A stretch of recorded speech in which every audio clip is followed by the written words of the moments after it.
Le syndrome du larbin. Chez un individu, le syndrome du larbin est un comportement pathologique visant à prendre systématiquement la défense des classes les plus favorisées au détriment de celles dont il est issu. Ce syndrome diminue les capacités d'analyse du larbin et se traduit par un blocage psychologique l'incitant à agir préférentiellement contre ses propres intérêts au profit de ceux qui l'exploitent. L'amour démesuré qu'affiche le larbin à l'égard des patrons, des rentiers ou des milliardaires est l'acte de foi qui structure son discours. Le larbin agit sans discernement de ce qui pourrait être bon pour lui. Il intellectualise le débat pour tenter de nous convaincre que piocher chez les riches est toujours la pire des solutions, quand bien même il en serait bénéficiaire. Les arguments économiques qu'il invoque inlassablement n'ont pas servi à forger sa conviction. Le syndrome du larbin est malheureusement une vocation qui se trimballe dès le plus jeune âge et contre laquelle il n'existe aucun remède. Le larbin n'a pas choisi d'aimer les riches. Il aime les riches parce qu'il est un larbin. De tendance nettement libérale, le larbin est celui qui vous vante les bienfaits du bouclier fiscal, alors même qu'il ne paye pas d'impôts. C'est encore le même larbin qui voudrait réduire ou supprimer l'impôt sur la fortune, même s'il sait qu'il ne sera jamais concerné par la question. Un écervelé victime du syndrome du larbin n'a pas de conscience politique. Il vote instinctivement dans l'intérêt de ceux qui l'exploitent pour s'attirer leur bienveillance.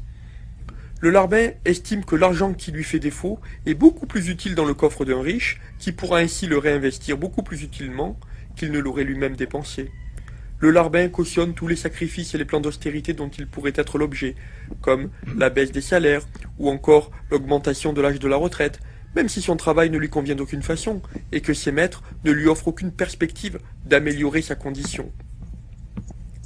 Deux théories principales s'affrontent pour expliquer l'origine du syndrome, la thèse génétique et la pathologie mentale. Après des siècles d'esclavage et de féodalité, les larbins pourraient être le produit d'une sélection artificielle des soumis par leurs maîtres. La transmission génétique des caractères aurait favorisé la sélection d'une souche vivace de larbins domestiques au profit d'une nouvelle espèce de primate, l'Homo larbinus. Selon cette hypothèse, le mécanisme en œuvre serait similaire à la sélection des chiens et des chevaux, mais directement appliqué à l'homme. Pour les tenants de la pathologie mentale, le caractère héréditaire n'est pas retenu. Il s'agirait plutôt d'un trouble qui se développerait dès l'enfance. Le processus s'aggraverait au passage à l'âge adulte, lorsque le sujet prend conscience de la médiocrité de sa condition. Le larbin développerait des stratégies inconscientes visant à restaurer un équilibre cognitif pour justifier l'acceptation de sa subordination. Le larbin finit ainsi par s'identifier à ses maîtres en s'imaginant appartenir au corps social qu'il exploite. Le larbin réagit vivement à toute discussion qui ose remettre en cause les privilèges des plus fortunés. Incapable de se livrer à une argumentation convaincante, ses messages distillent la peur et les intimidations dont il est l'objet. En réaction, le larbin brandit instinctivement une succession de termes caractéristiques qu'il essaye de glisser dans son discours, tels que communisme, bolchevisme, tirage vers le bas, la Stasi, Corée du Nord, isolement, dictature socialiste, évasion fiscale, paupérisation, millions de morts. Les quelques messages qui suivent portent la quasi-signature littéraire d'un larbin digne de ce nom. Les riches, il faut les bichonner, les câliner, si on les spolie trop, ils s'installeront ailleurs. Le bolchevisme, non merci, les Russes ont essayé en 17. Comme en Corée du Nord ou au Zimbabwe. La fortune de Bill Gates, ça fait 3 pizzas par africain et après on fait quoi? Si les riches disparaissent, on pourra plus leur vendre des produits de luxe. Ma patronne paye trop de charges.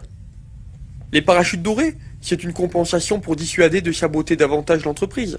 Divisé par le nombre de salariés, ça fait beaucoup moins que dans une seule poche.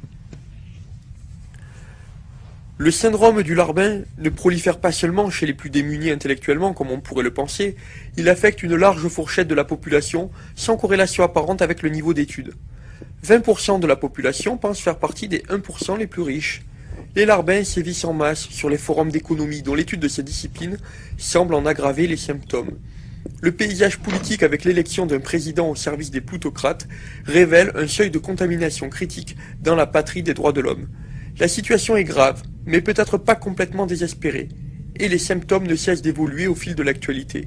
Aussi, aidez-nous à maintenir et à diffuser ce document pour lutter efficacement contre ce fléau des temps modernes. Pour la santé publique.